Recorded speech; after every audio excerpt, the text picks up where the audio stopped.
The scent of burnt cedar and crushed mint clung to the air of the Grand Pack Hall. But it was the freezing, absolute silence that truly suffocated Lyra. She stood in the center of the gilded mating dais, her simple linen gown a stark contrast to the heavy velvet and gold embroidery worn by the surrounding nobles. The stone floor beneath her bare feet was ice cold, sending a persistent, biting shiver up her spine. But she kept her shoulders straight, her chin tilted at a defiant angle. At the high altar stood Alpha King Cailan. His dark steel armor reflected the flickering, orange torchlight, throwing long, predatory shadows across the stone pillars.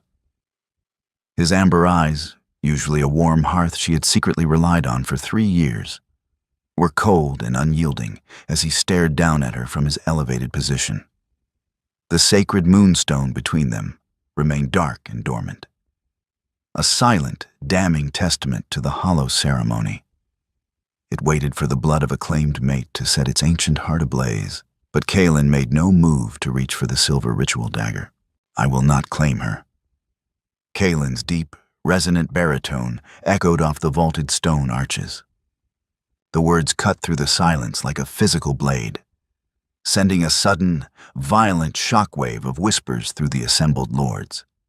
Lyra felt the words strike her chest, tearing through her soul where the faint, invisible threads of the mate bond had begun to twist together over the last 3 years of secret meetings, whispered promises, and shared dreams.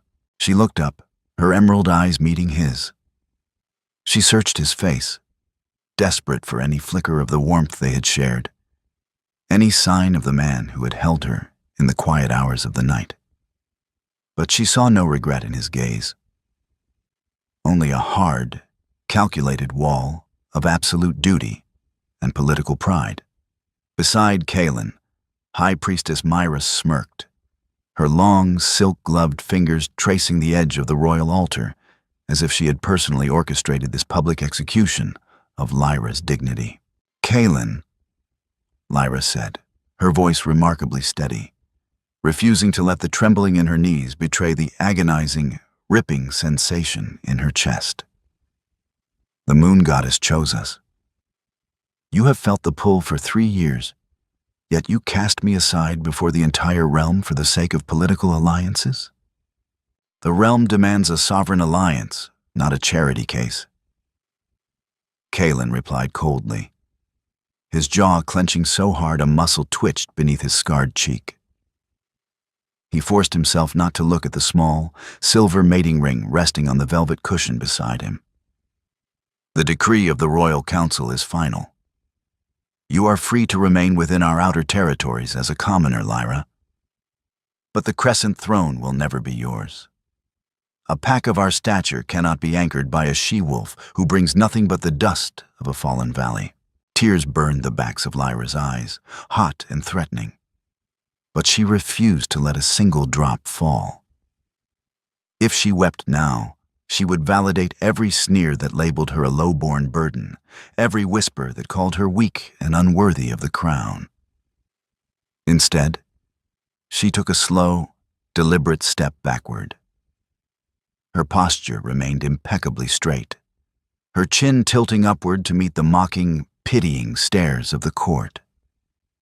She looked around the hall at the powerful alphas who had traveled from across the continent to watch her humiliate herself.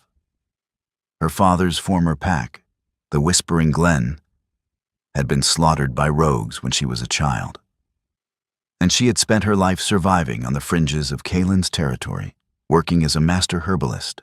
She was not a victim, and she would not play one now. "Then let it be known, Alpha King Cailan," Lyra announced, her voice carrying a sharp, clear ring that instantly silenced the murmuring crowd. "You have rejected the goddess's gift. You have chosen a crown of cold steel over a true mate. But do not think your rejection makes me small. I am Lyra of the Glen, and I do not beg for a place at a table that does not respect me." With a sudden, fluid movement, she reached out and snatched the silver mating ring from the velvet cushion.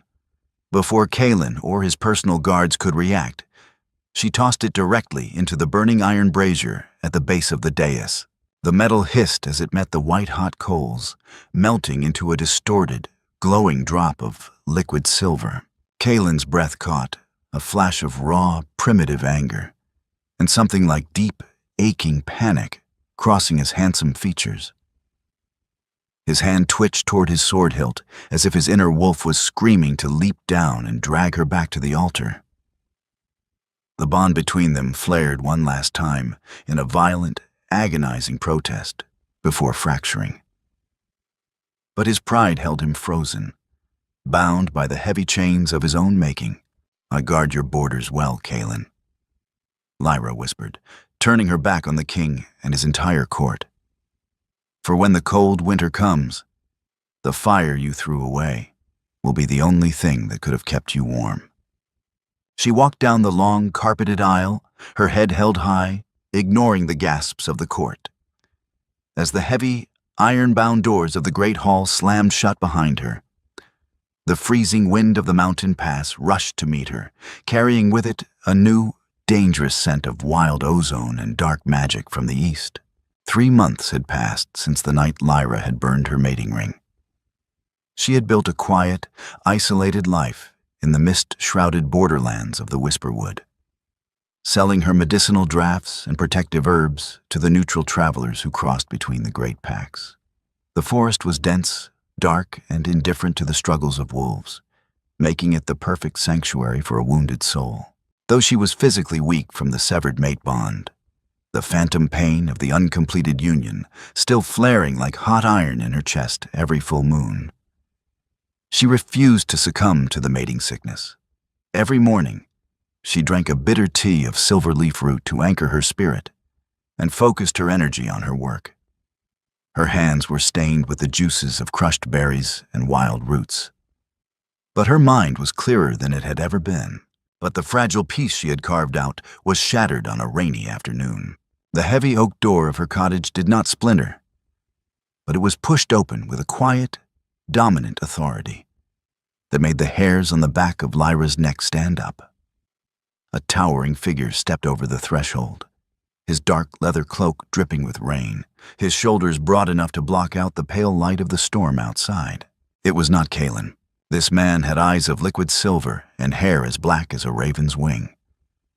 A dangerous, seductive scent of dark pine, lightning, and raw power rolled off him, instantly filling the small, herb-scented room. Alpha Cassian of the Nightshade Pack, Kalen's greatest and most formidable rival. "So the rumor is true," Cassian murmured, his deep, velvety voice carrying an amused, feline purr as he pulled back his hood, revealing a face of striking, sharp angles. "The legendary master herbalist of the Whisperwood is none other than the rejected mate of the Alpha King. What a tragic waste of the goddess's favor." Lyra did not drop the bundle of dried lavender she was holding. She kept her grip tight, her green eyes narrowing as she stepped behind her wooden counter, her defensive instincts flaring. "You are far from your territory, Alpha Cassian. The Crescent Pack patrols these woods, even if they are neutral lands. Kalen's patrols are weak, and his borders are rotting from the inside," Cassian said, stepping closer. His silver eyes scanned the modest cottage with lazy curiosity before locking onto her. "But I did not come here to fight his scouts. I came to make a proposal. The Nightshade Pack is facing a dark plague in our southern valleys, a blight that is killing our pups and weakening our warriors. My scholars say only the master herbalist of the Glen knows the secret to refining the moonflower antidote. My drafts are for everyone," Lyra said cautiously, keeping her voice level. "But I do not take sides in pack wars. If your people need medicine, they can buy it at the border. I am not asking you to take a side, Lyra. I am asking you to become my high diplomat and sovereign healer," Cassian said, leaning against the counter. His presence was overwhelming, but his posture was surprisingly respectful. He reached into his coat and pulled out a heavy parchment scroll, sealed with the obsidian wolf of the Nightshade Pack. "If you accept, I will grant you full sanctuary.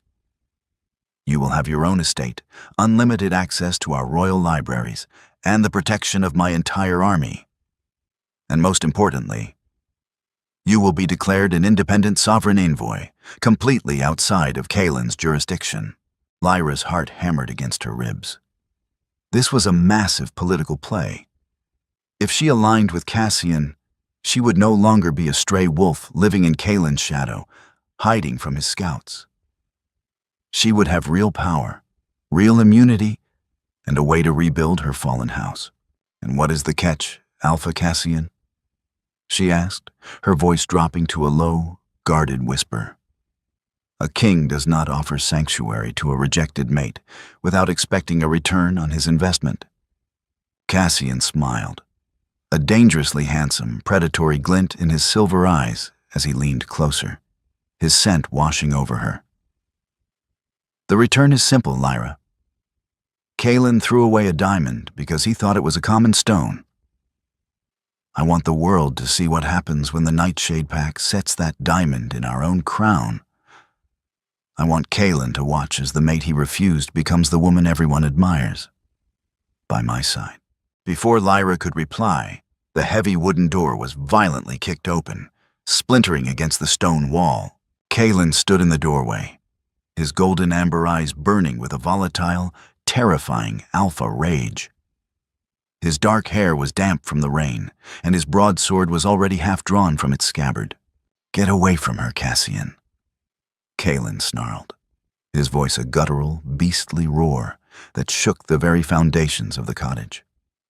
The silence in the cottage was thick enough to cut with a blade.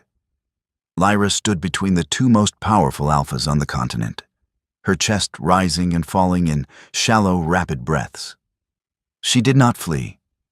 Instead, she stepped forward, her eyes darting between Kaelin's furious golden gaze and Cassian's calm, mocking silver eyes. You have no right to enter my home this way, Kaelin, Lyra said, her voice cutting through the tension like ice. The Whisperwood is neutral ground, and you are no longer my king. Kaelin's jaw clenched, his amber eyes flaring with a painful, desperate intensity as he looked at her. I am still your sovereign, Lyra, and I will not allow my rival to stand in your home, plotting against my kingdom. Plotting? Cassian let out a soft, dark laugh, straightening up and turning to face Kaelin.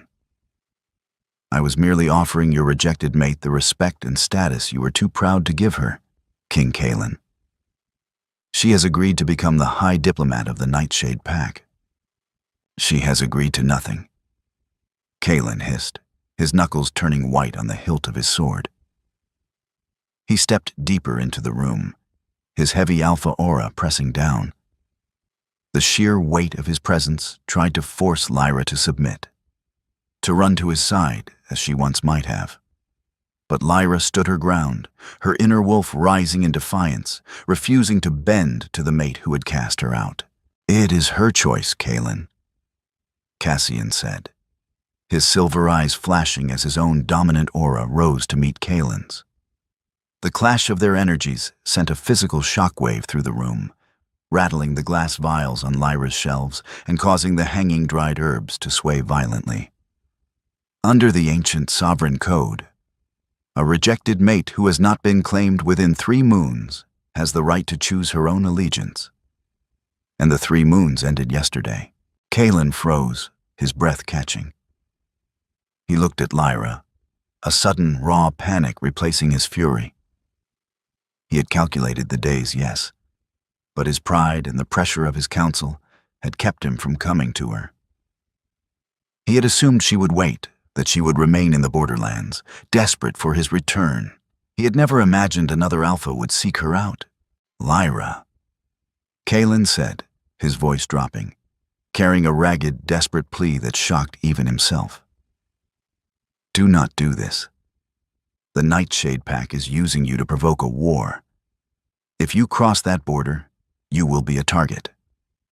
I am already a target, Kaelin, Lyra replied, her voice calm and absolute as she picked up the parchment scroll Cassian had left on the counter. When you rejected me on the mating dais, You told me I was a wolf without a pack, a burden. Alpha Cassian offers me a legacy. He offers me a way to save innocent lives with my medicine. Why should I stay here and freeze in your shadow? Because you are my mate. Kaelin roared, his pride finally fracturing, revealing the bleeding, tormented soul beneath. You refuse to claim me, Lyra whispered, the words carrying the weight of 3 months of agonizing, freezing solitude. She looked at the parchment in her hand, then looked up, meeting Cassian's gaze. I accept your proposal, Alpha Cassian. I will return with you to the Nightshade Court. Cassian's smile was triumphant, a brilliant, mocking challenge directed straight at Kaelin. The choice is made, King Kaelin. Your jurisdiction over her is ended. Kaelin watched in stunned, heartbroken silence as Lyra packed her leather satchel, ignoring him entirely. When she walked out of the cottage, stepping into the rain beside Cassian, Kaelin's wolf let out a silent, agonizing howl in his mind. He had thrown away his mate to protect his crown, but as he watched her ride away with his greatest enemy, Kaelin realized he had just handed the keys of his kingdom to the rival who would use her to destroy him. The obsidian castle of the Nightshade Pack was a breathtaking monument of dark stone, silver arches, and glowing lunar lanterns. Unlike Kaelin's cold, militaristic fortress, Cassian's court was alive with music, art, and the vibrant energy of a pack that embraced both strength and intellect. Within a week, Lyra had transformed her status from an exiled commoner to the most talked-about woman in the realm. Dressed in a flowing, dark silver gown that matched Cassian's colors, her hair adorned with delicate moonflower blossoms, she stood at the head of the royal laboratory, refining the antidote for the southern plague. Her work was a massive success. Within days, the sick pups of the valley began to recover, and the warrior's strength returned. You have saved my pack, Lyra, Cassian said one evening, standing beside her on the high balcony overlooking the glowing city. He held 2 cups of spiced wine, handing one to her. The lords are singing your praises. Even the most stubborn alphas of my council are captivated by your grace and intelligence. Lyra took a sip of the wine, her eyes scanning the sprawling city below. I only did what a healer should do, Cassian. No, Cassian corrected softly, his silver eyes holding a genuine, deep respect. You proved that Kaelin was a fool. You are the heart of this land, Lyra. And Kaelin's kingdom is bleeding because he threw you away. What do you mean? Lyra asked, her brow furrowing. The Crescent Pack's southern borders are being ravaged by the same blight, Cassian explained, his voice turning serious. But Kaelin's herbalists are incompetent. They do not know how to refine the moonflower. He is desperate. Today, his diplomats sent a formal request for a grand summit. He wants to negotiate for the antidote. Lyra's grip on her cup tightened. He wants to buy the antidote from us? He has no choice. Cassian smiled. And I have accepted the summit. But I have set one condition. The lead negotiator for the Nightshade Pack will not be me. It will be you, Lyra. The revelation sent a jolt of anxiety and sudden, fierce anticipation through Lyra's veins. She would have to face Kaelin again. Not as a weeping, rejected mate, but as a sovereign diplomat who held the survival of his pack in her hands. I will do it, she said, her voice steady and resolute. The next morning, the grand carriage of the Nightshade Pack departed for the neutral temple of the Moon Goddess, where the summit was to be held. When Lyra stepped out of the carriage, she was surrounded by a guard of elite Nightshade warriors. Kaelin was already waiting inside the temple's stone pavilion. He looked exhausted, his face pale, his golden amber eyes sunken, as if he had not slept in weeks. When his eyes landed on Lyra, clad in her magnificent dark silver robes, radiating a powerful, independent beauty, he froze, his breath catching in his throat. Beside him, High Priestess Myra frowned, her eyes flashing with jealousy. King Cailan, we cannot negotiate with this common traitor.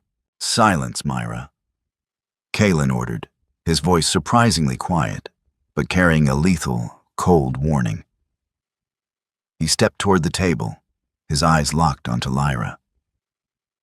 Welcome, High Diplomat Lyra. Let us discuss the price of your mercy. The negotiation table was a cold block of white marble, but the tension radiating between Cailan and Lyra was hot enough to burn.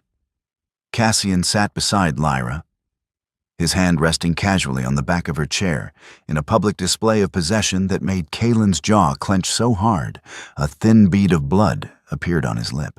The terms of the Nightshade Pact are simple, King Cailan, Lyra said, her voice calm, professional, and entirely devoid of the emotional pain that still simmered beneath her skin.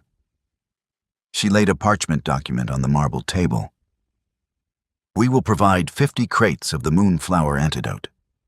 In exchange, the Crescent Pact will permanently cede the iron mines of the Silverthorn Valley to the Nightshade Pact. The iron mines? Myra gasped, standing up from her seat. Those mines provide the steel for our royal armor. This is extortion. King Cailan, you cannot agree to this. The lives of my people are worth more than iron, Myra, Cailan said, his voice quiet but absolute. He did not look at Myra. His eyes were glued to Lyra. I accept the terms. Scribe, prepare the treaty. Lyra paused, a flicker of surprise crossing her emerald eyes. She had expected Cailan to fight, to argue, to let his pride dictate his choices, as he always had. But the man sitting across from her seemed different. Weary, humbled, and deeply remorseful. Thank you, King Cailan, Lyra said, keeping her tone formal. The first shipment of the antidote will be delivered to your borders by dawn. As the scribes began drafting the treaties, Cassian excused himself to speak with the border guards, leaving Lyra at the table. Seizing the opportunity, Cailan stood up, stepping toward her. Lyra, Cailan said, his voice carrying a raw, pleading quality. Please, let me speak with you. Just for a moment. Alone. Lyra hesitated, but her inner wolf, still tethered to him by the faint, agonizing remnants of the mate bond, whispered for her to listen. Very well, King Cailan. 5 minutes. They walked out to the quiet, ancient courtyard of the temple, where the white moon blossoms fell like snow around them. Why did you do it, Cailan? Lyra asked, her back turned to him. Why humiliate me on the dais if you were going to cede your kingdom's most valuable mines just to buy my medicine 3 months later? Because I was a fool, Cailan whispered, stepping closer, though he stopped a respectful distance away when she tensed. And because I was poisoned, Lyra. Lyra spun around, her eyes widening. What? Before the mating ceremony, High Priestess Myra brought a prophecy to my council. Cailan explained, his eyes filled with a desperate, burning sincerity. She claimed that if I mated with a low-born wolf, the moon goddess would curse my bloodline, causing my wolf to go mad and destroy the pack. My council threatened to rebel, to depose me and launch a civil war that would have slaughtered thousands of innocent commoners. I thought I was protecting you by rejecting you. I thought if I kept you away from the throne, they would leave you in peace. And you didn't think to tell me? Lyra's voice rose, a sharp, painful anger flaring in her chest. You chose to humiliate me, to tear our souls apart, rather than trust me with the truth? I was proud, Cailan admitted, a tear finally escaping his amber eyes, sliding down his pale cheek. I believed I could carry the burden alone. But the moment you left, the mate bond began to rot within me. My wolf is dying, Lyra. And I realize now that a crown is worthless if I have to rule a kingdom of ashes without you. Before Lyra could process the shocking revelation, a sudden, sharp pain flared in her chest. She gasped, stumbling back as a dark, oily purple magic erupted from the white moon blossoms around them, wrapping around her ankles like burning chains. From the shadows of the courtyard, High Priestess Myra stepped forward, a dark, pulsing crystal of shadow magic in her hand, her face twisted in a manic, murderous sneer. "If the king will not put his duty first," Myra hissed, "then the traitorous mate must die." The dark purple magic of the shadow crystal tore through the courtyard, the volatile energy shattering the ancient stone pillars. Lyra collapsed to her knees, the dark magic constricting around her chest, suffocating her breathing. "Lyra!" Kalen screamed, without a single thought for his own safety. Kalen threw himself forward, his massive alpha form shifting halfway into his wolf as he leapt over the stone barrier. He plunged his bare hands directly into the pulsing purple chains of magic, ignoring the violent, crackling energy that scorched his skin and tore his flesh. With a guttural roar of raw, primitive power, he ripped the magical chains apart, shattering the connection to Myra's crystal. Myra gasped, stumbling back as the backlash of her own dark magic struck her chest. "Kalen, you would risk your life for her?" "Guards!" Kalen roared, his voice shaking the entire temple. "Arrest the High Priestess. She has committed treason." Within seconds, Cassian and the royal guards of both packs burst into the courtyard. Seeing the scorched earth and Kalen bleeding over a pale, shivering Lyra, Cassian's silver eyes flared with a lethal, terrifying rage. His warriors immediately surrounded Myra, pinning her to the stone floor. "You dare bring shadow magic to a peaceful summit, Myra?" Cassian hissed, his voice dropping to a deadly quiet whisper. "I did it for the Crescent Pack," Myra screamed as she was dragged away. "She is a plague. She will destroy us all." Kalen knelt beside Lyra, his hands shaking as he hovered over her. His palms were severely burned, the flesh charred black by the shadow magic, but he didn't seem to notice the pain. "Lyra, are you all right? Please, tell me you are all right."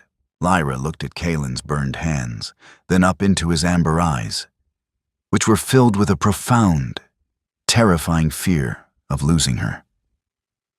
For the first time in 3 months, she felt a crack in the cold wall of her resentment. He had risked his life, his soul, to save her. "I am fine, Kalen," she whispered, her voice shaky but clear. She reached into her satchel, pulling out a small vial of soothing blue ointment. "But your hands, they are severely burned. Let me treat them." "No," Cassian's cold, possessive voice interrupted. He stepped between them, his towering form casting a shadow over Kalen. He gently but firmly pulled Lyra to her feet, wrapping a protective arm around her waist. "The High Diplomat of the Nightshade Pack has completed her negotiations. We are returning to the Obsidian Castle." Kalen slowly stood up, his posture weak but his gaze remaining fiercely defiant as he met Cassian's silver eyes. "She is my mate, Cassian. You refuse to claim her." Cassian replied, a cold, triumphant smirk playing on his lips. "And now, she is the savior of my pack. If you want her back, King Kalen, you will have to prove you are worthy of her. I challenge you to the trial of the Bloodwood. Whoever brings back the legendary golden heart blossom from the center of the Toxic Valley will earn the right to court her." The court lords who had gathered in the courtyard gasped.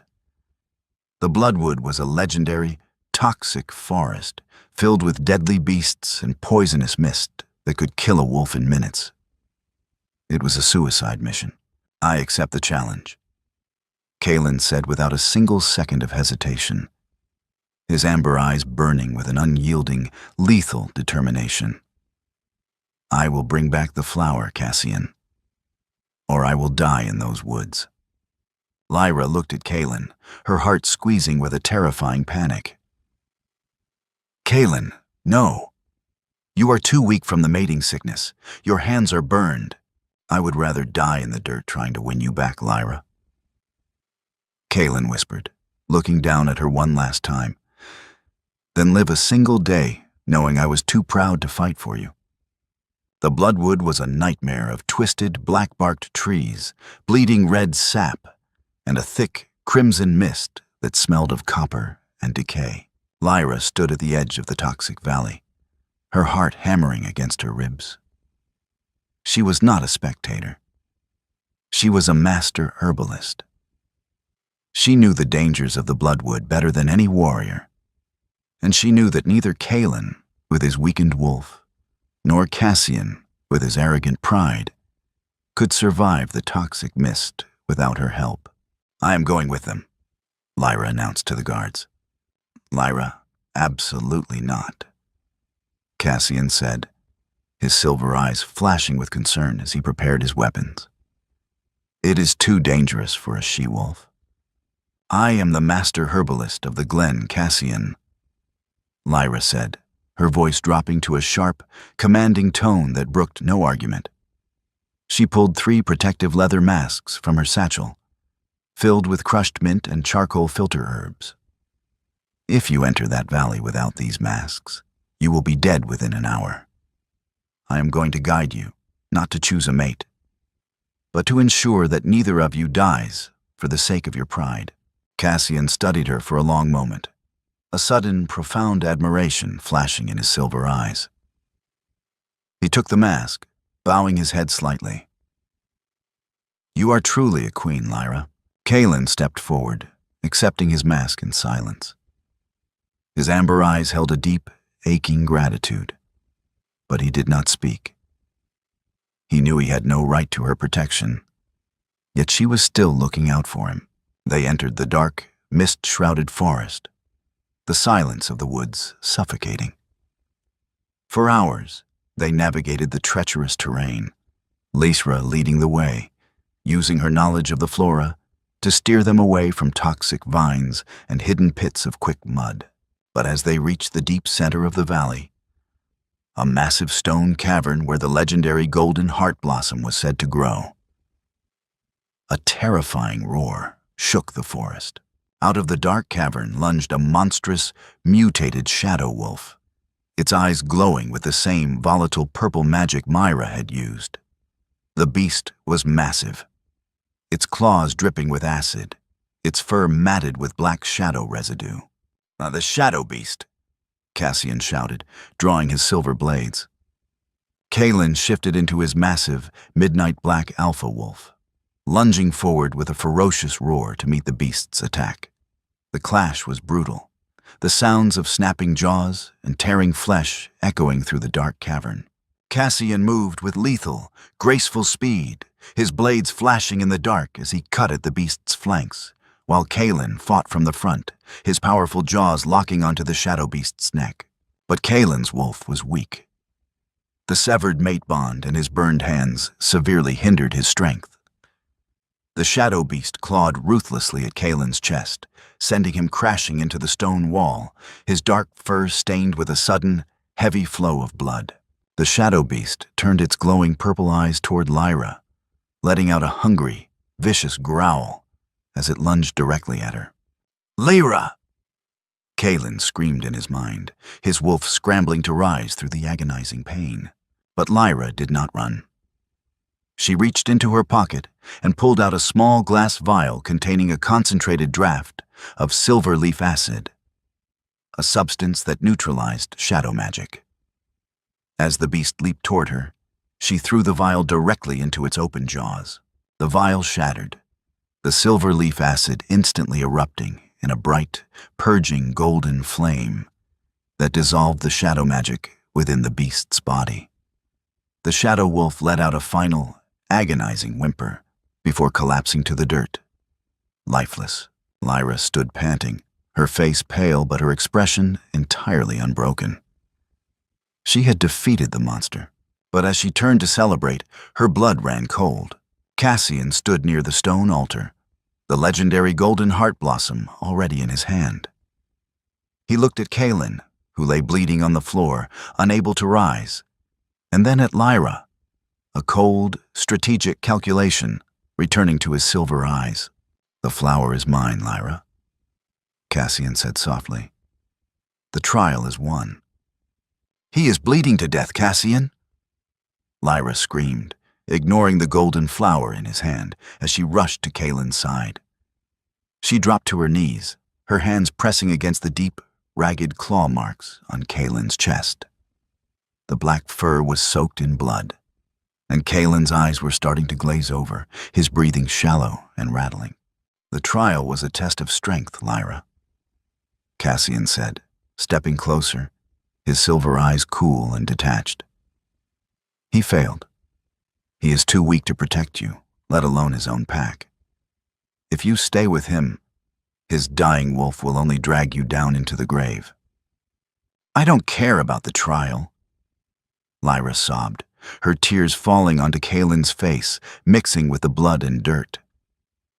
She desperately pulled her healing herbs from her satchel, but her hands were shaking so violently she dropped the vials onto the stone floor. "Kaelin, please, hold on. Look at me. Do not close your eyes." Kaelin weakly shifted back into his human form, his face pale, a soft, peaceful smile touching his lips, despite the agonizing pain writhing through his body. He weakly reached up with a burned, scarred hand, his fingers gently brushing her cheek. I am sorry, Lyra," Kaelin whispered, his voice weak and raspy. "I spent my life trying to be the perfect, strong king. But I was a coward. I let them make me throw you away. This is my penance. Let Cassian take you. Let him protect you. You deserve to be happy." "No!" Lyra cried, her heart shattering all over again. But this time not with the pain of rejection, but with the terrifying, absolute dread of losing him forever. The mate bond within her soul, once weak and fragmented, suddenly flared to life with a blinding, desperate intensity, refusing to let him go. "I do not want his protection. I do not want his crown. I want you, Kaelin." As she spoke the words, a sudden, powerful realization hit her. The mate bond wasn't a curse or a political transaction. It was a sacred connection of two souls, meant to balance and heal each other. She turned to Cassian, her emerald eyes burning with an ancient, divine light that made the Nightshade Alpha step back in surprise. "Give me the flower, Cassian," Lyra commanded, her voice carrying a resonant, sovereign authority that echoed through the dark cavern. "Lyra, the flower is the property of the Nightshade Pack." Give it to me," she screamed. "Or I swear by the moon goddess, I will burn your royal forests to ashes with my medicine, and I will ensure that the Nightshade Pack never receives another drop of my antidote." Cassian froze, his silver eyes widening as he realized she wasn't bluffing. She was no longer the fragile she-wolf he had wanted to use as a trophy. She was a sovereign force, a leader who could destroy his kingdom with a single word. With a silent, resigned sigh, Cassian stepped forward and laid the golden heart blossom in her hands. "He is a lucky man, Lyra." Even in his weakness, Lyra did not waste a second. She crushed the golden petals of the flower between her palms, mixing it with the raw, pure moon magic flowing through her awakened soul. She pressed her glowing, golden hands directly over Kaelin's heart.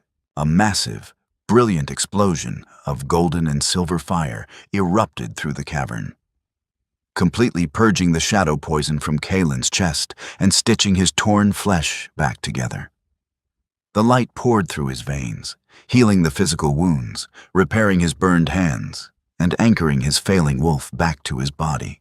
Kaelin's chest violently heaved. He gasped, his eyes flying open as he took a deep, ragged breath. The color returned to his face, his golden amber eyes shining with a brilliant, healthy warmth.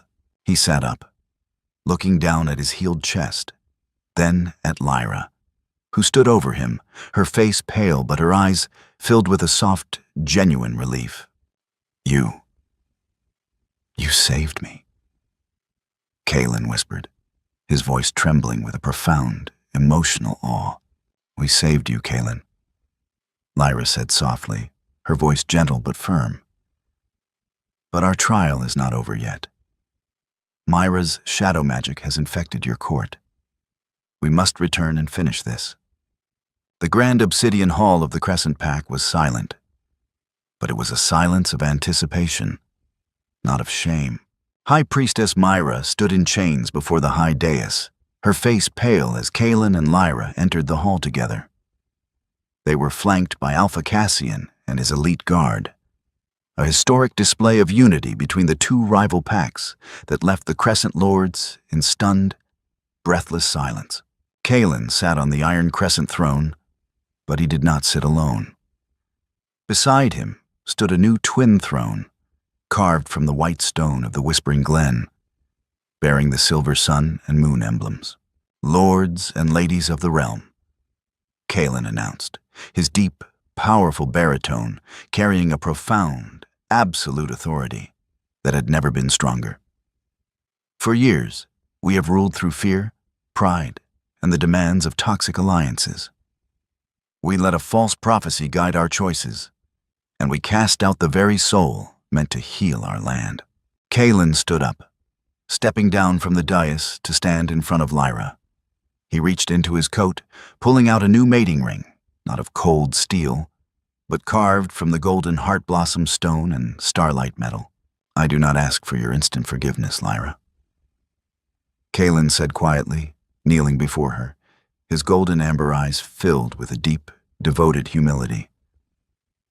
I know I have a lifetime of debts to repay you, but I ask for the honor of standing by your side, not as your absolute king, but as your partner, your shield, and your equal. Lyra looked at the ring, then at Kaelin. The anger and resentment that had fueled her for months were gone, replaced by a calm, peaceful clarity. He had sacrificed his life, his pride, and his throne to save her. He had faced his past, and he had proven his growth. I accept your courtship, Kaelin, Lyra said, her voice gentle but firm as she slid the ring onto her finger. But remember this: the absolute rule of the Alpha King is over. We will establish a High Council of the Packs, representing both the nobility and the common wolves, and I will lead it. Kaelin smiled, his eyes shining with deep, profound respect. He took her hand, kissing her knuckles. I would have it no other way, my queen. The following week, the grand courtyard of the Crescent Castle was packed with thousands of citizens. The shadow plague had been completely eradicated, and the borders were secure, stronger than they had ever been in history.